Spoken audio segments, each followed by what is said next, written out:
Coming up on City Spotlight, we're winding down Season 11 of City Spotlight and another episode featuring two communities.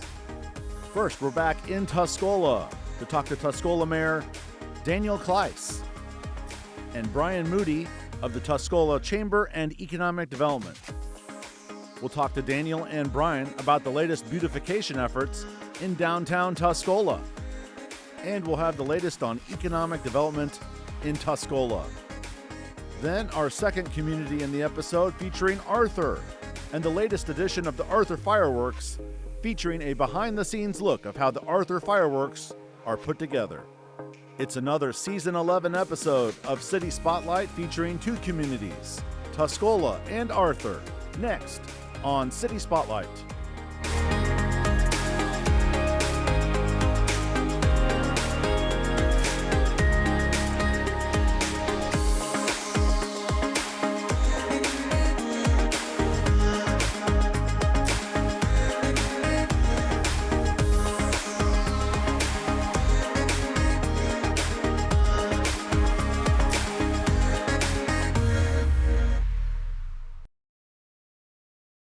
And hello and welcome to another edition of City Spotlight. As you can see, we are on location for another episode here in Season 11, another episode featuring two communities. We're going to start in Tuscola as we tape here on June 13th, back at Tuscola City Hall.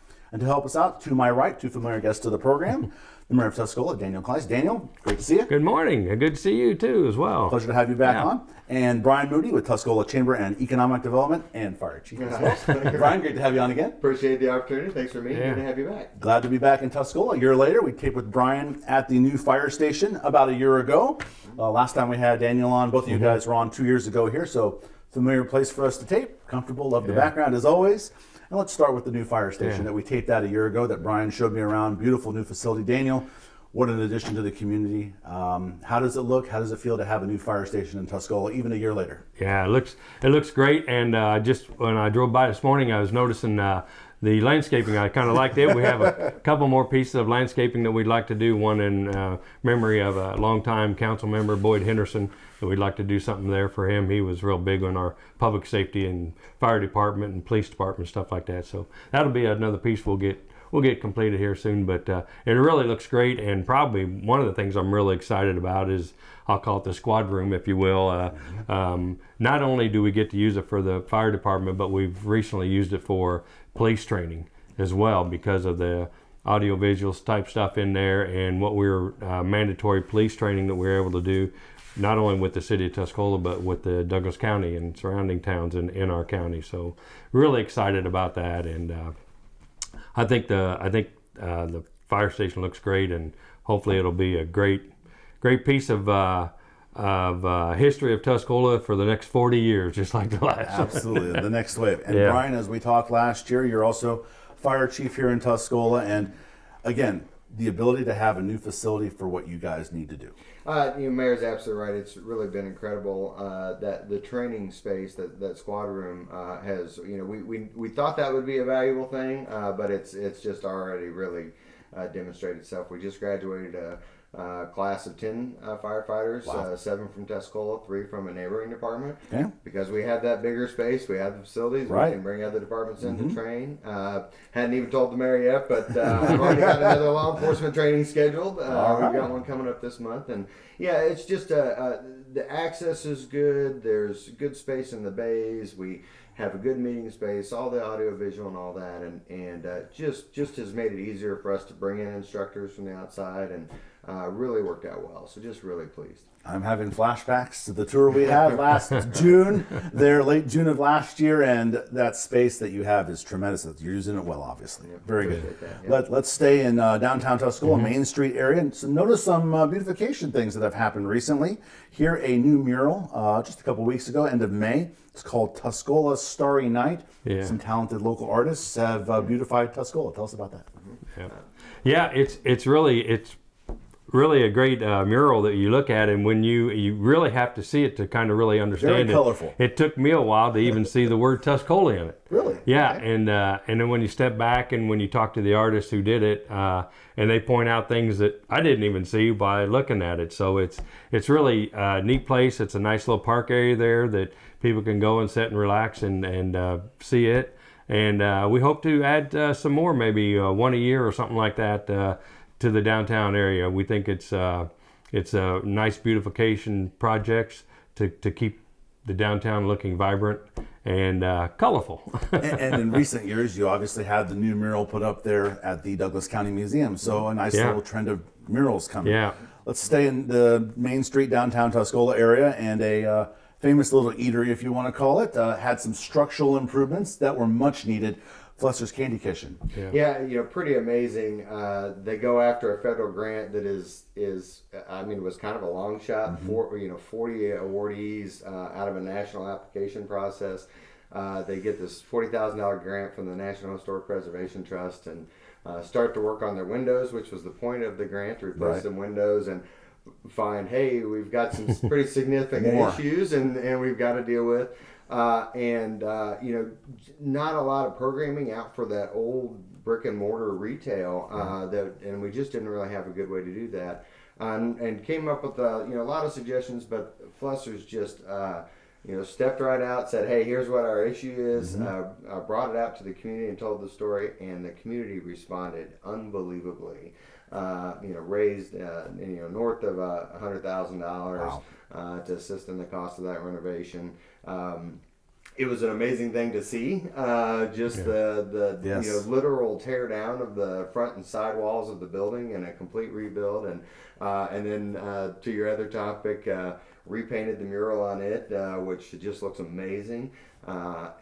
Just a great overall story. It's great to have such a long time anchor business in the downtown like that, and to have the community step up and have that support, and really to see it come from all over as well. They were getting checks from around the country from folks, and just was really a great story. And they topped it off with we helped them a little bit, but they put on basically a one-day festival and celebrated the grand reopening, and just really all in all was a great project and just a great demonstration of what's possible in Main Street America. Communities, regardless of size, have those things that make them a destination. And certainly people come to Flusser's because of what it's been. Daniel, I want to kind of bounce off what we just talked about. Every time it seems like we tape with you guys, something new, something amplifying the downtown, the focus of the downtown area of Tuscola, very critical to what you guys have. Yeah, it's really been important to me during my tenure as mayor to make sure that the downtown stays a focus.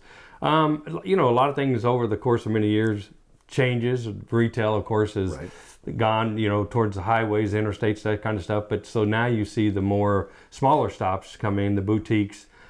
So we want to continue to figure out how we can invest in those things and making it beautiful. The murals, we just completely did a revamp of our police department, so we maintain it downtown as well. Wonderful. So it's not very many people probably thankfully get to go into the police department, but it's also made it much more attractive for recruiting of police officers and those kind of things, and training.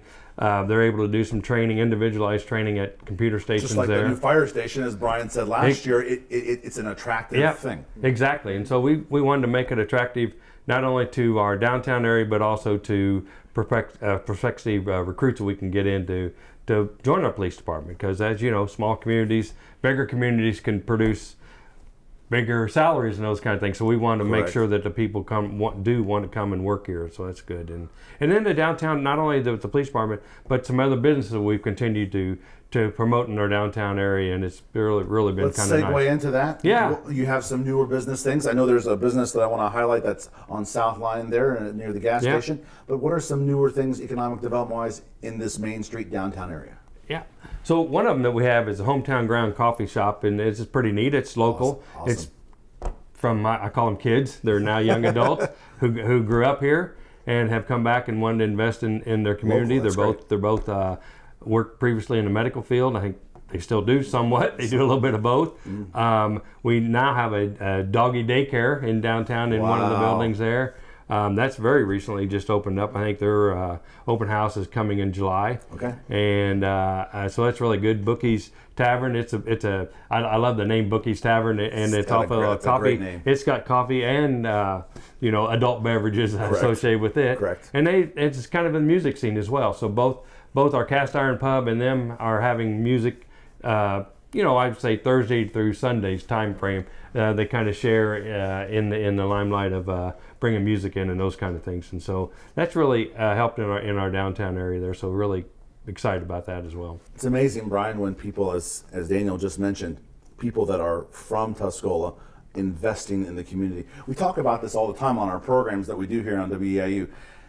Do people want to come back to their hometown, regardless of size? Do they want to come back? And it's important to them to give back to their community. I think it's just, again, to the mayor's point, it's so wonderful that we have that we're seeing that in a variety of ways, variety of generations. We have, you can kind of go through the downtown and absolutely see good examples of that. And hometown has been such a great space because it's given us a different kind of community space that we did not have, and so a lot of different groups are going in there for meetings. They're pretty open-minded to the young kids, and so they've got a good space in there. They can come and play with toys and all that stuff, and so kids can kind of go off and do their things, and parents can go have a meeting, have coffee with someone else. And I just had a good conversation in there the other day. I stopped in for coffee and was talking to some locals that were in there, and one of the comments they made was just the change in 20 years of the traffic in the downtown, and how and the time of that traffic. So now it's at times we've had some success, had some businesses going, so we had some daytime traffic, but the nighttime really dropped off. In the past 10 years, that's really changed to where it's pretty full in the downtown on a given night. So that's tremendous thing to see, and the fact that it's a lot of locals who have done it is just really amazing. Fantastic. All right, we're going to shift off the Main Street downtown area for just a second here.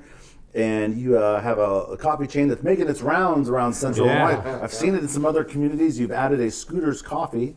Looks like the ribbon cutting was May 23rd there. It's right now attached to the new Lambos. Yep. Yeah. Mike Lamon made a tremendous investment with the Lambo facility years ago, and it's been a wonderful business. We were pretty fond of the chicken business that's in there as well, and we were worried, are they going to change that out? Nope, it's still in there.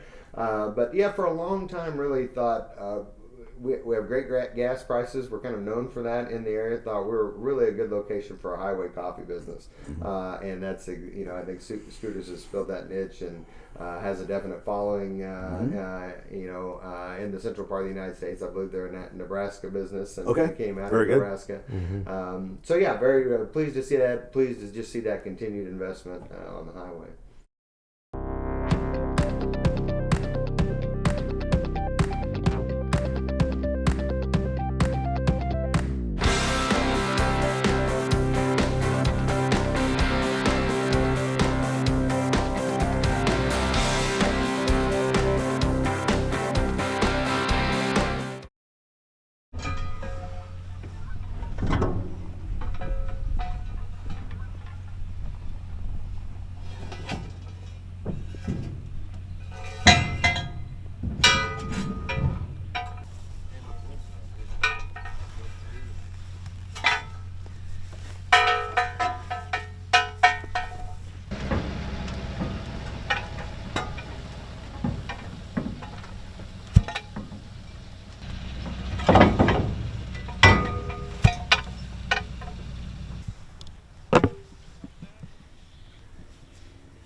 Lined up.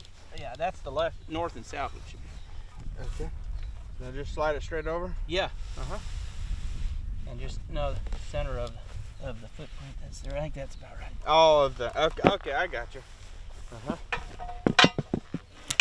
It's just, if we get some rain, this will protect the football field a little more. We should have probably made the bases a little bigger, but then again, they would be hard to handle. I mean, they'd be a lot heavier. Okay. So, yeah. First year, if you get a lot of rain, it creates a little divot in there, and I don't like that. I don't want to put holes in their football field. Alrighty. So what fireworks come out of these? This is the wall of fire. Right there, 20 of those. Every 25 feet. And this is a critical night for you guys, as far as getting things in the right spot. It is. Everything will be set tonight, except for a few of the big ones, and we'll. It's also a little more. It's not as bad, and because we don't have any black powder out here, so that's good. You know, it's not quite as. Gets a little more stressful when you add that element to it.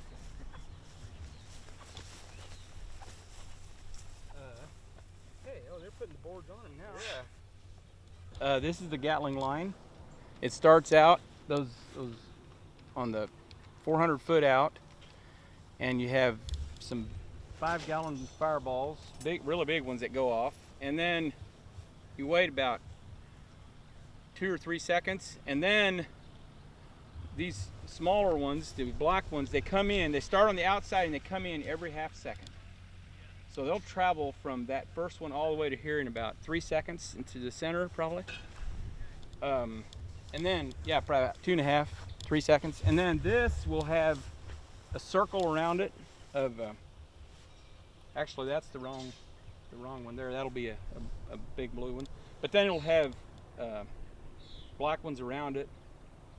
And so it'll come in, and then you'll have 5 of these, and then a bigger blue one right in the middle go off. Same. So there'll be a blue one right here. Yep. And yeah, that will create that's what you call a 2-stage fireball. If you circle a fireball with other fireballs and it goes off a half a second before the fireballs, the center one goes, and then it makes the center one go higher because it can't find oxygen. It wants to go up higher, and it makes it go higher. This flag, that's where the ultimate fireball goes, where this flag is, and that the ultimate is a 3-stage fireball. Okay. So like I was explaining earlier, it has it's circled with buckets, and then with barrels. So the buckets go, a half a second later the barrels go, and then a half a second later the ultimate. So when you see it go, there's 3 booms, and it just keeps climbing and climbing.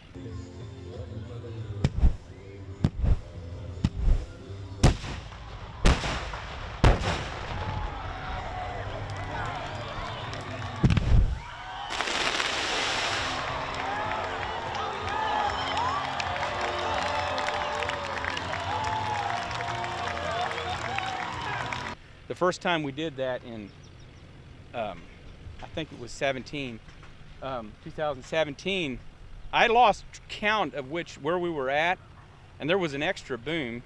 I mean, I thought the ultimate had went, but it hadn't, and so it kind of caught me off guard because I thought, well, it went a little longer than I thought, and it was crazy.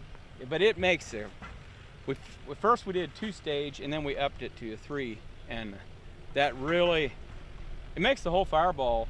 It's 200 foot tall now, and I think before that, I don't know what it was, but it wasn't that tall. It just got bigger and bigger. It did, and we used the same fireball. We just built it differently. You know, we added circles around it, and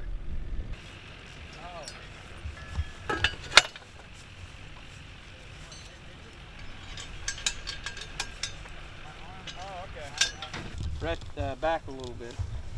That's good right there. You know, over here. There we go. Over here. Closer. There you go. And right here. That should do it. Just about that one. Okay.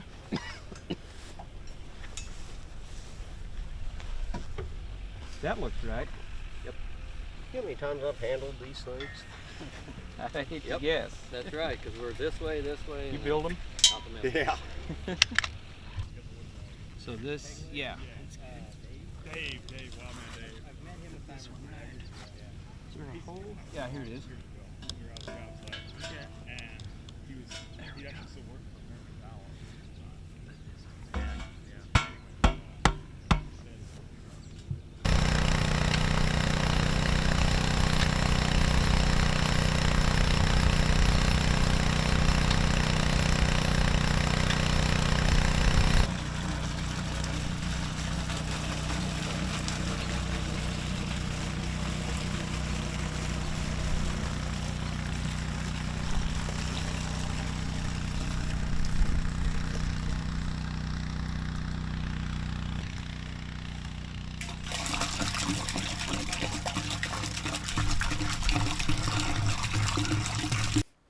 And we're joined once again here on City Spotlight by Larry Schleybaugh of the Arthur Fireworks. Larry, it's great to have you back on the program. It's good to be here. Thanks for coming to Arthur today. We've had Larry on previously 10 years ago covering the Arthur Fireworks. Our very first feature here on City Spotlight, all the way back in season 2, June of 2015. We're back June of 2025. So Larry, Back to the Future, we're back with you here at the Arthur Fireworks. And I want to ask you right off the bat, we were talking before setting up this interview, and it has been 25 years of you being involved with the Arthur Fireworks. What does that mean to you? It's really, I mean, you think about it, it's hard to imagine that it's been that long, because it's hard. There's so many stages in those 25 years, and it just evolved slowly. We were talking about it last night. All the Falls fellows were together. We were working on this show, and which is great. That's worth all the work you do for everybody to come together and have a good time. But we were talking about, and everything we do out here, we evolve that in 25 times. Every year we do things, and we're like, now next year we're going to do it this way because this will work better. Well, we had, when you work in a factory and you do something every day, you get really good quickly at it. But here we only have one shot a year to improve it, and in 25 years, that was 25 tries, we got it to where it's at today, and it's hard to believe that we brought it to here in 25 years. And let's talk about your crew. You're not a one-man show. You have a lot of people out here. We're taping here, as you see, with the fireworks behind us. We're taping here on the Friday, the day before. We've showed you some behind-the-scenes footage from Tuesday of setup, which was a big moving day. So a lot more behind the scenes for you in this feature, which I think is really cool. Larry, talk about your crew. How many crew do you have helping you out? There's 20 Falls fellows that are registered to help. They're licensed. They can come out and help with their employees of J&M on the day of the fireworks. But there's 20, and they are great. I mean, they show up. They're always there. We have nights. Each night this week there was something we were doing to set up, and we have so much fun. A lot of them have been there from the start, and then there's new ones. There's young ones that come on, and they're great. I love having new people come on, and we just try to keep it right at 20. But yeah, the new one, they have ideas that we didn't see because we've been doing it this way for years. So they're amazing, and I appreciate every one of them. We all have a great time doing this. That's why we do it. Tell me about this day for Arthur. It's a pretty big day. You guys have a lot of festivals, and you have a lot of folks coming to Arthur today for the Freedom Celebration Parade and fireworks. We do. This is a really big day for Arthur. We have 25 to 30,000 people that'll be in our area and surrounding by the end of the night watching the fireworks. Our parade is lining up right now, and it is lining the streets. It's several blocks long with many entries. It's a big parade. It's a fun one to watch.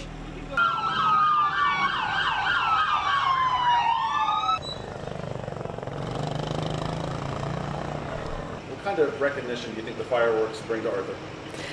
They bring so much good to us. Like, people know about them from everywhere I go, different meetings I go to, different places I go to. Everybody talks about the Arthur fireworks, and they're going to come and see them. So we give props to all those guys and all the hard work that they do. And the attention that comes to Arthur for a day like this, especially culminating with those very entertaining fireworks. It brings recognition to Arthur, puts us on the map. You can go so many places, and you talk about Arthur, and they've seen the fireworks. They know of Arthur fireworks, and it's just a great image builder for our community. And it shows, like I said, this is a community that does things and come back and do other things with us.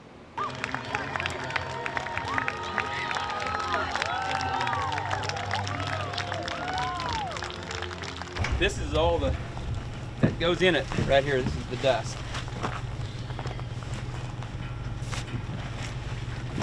Talcum powder. It's our magic formula. It's a secret. Secret fireball formula. That's right. Top secret. So secret, we put it in a black inside bags you can't even see. That's real close right there. Okay. I think we're good as far as our east and west. It looks like we're turned, we're cocked. We can bring that in. Front end that way, Louis?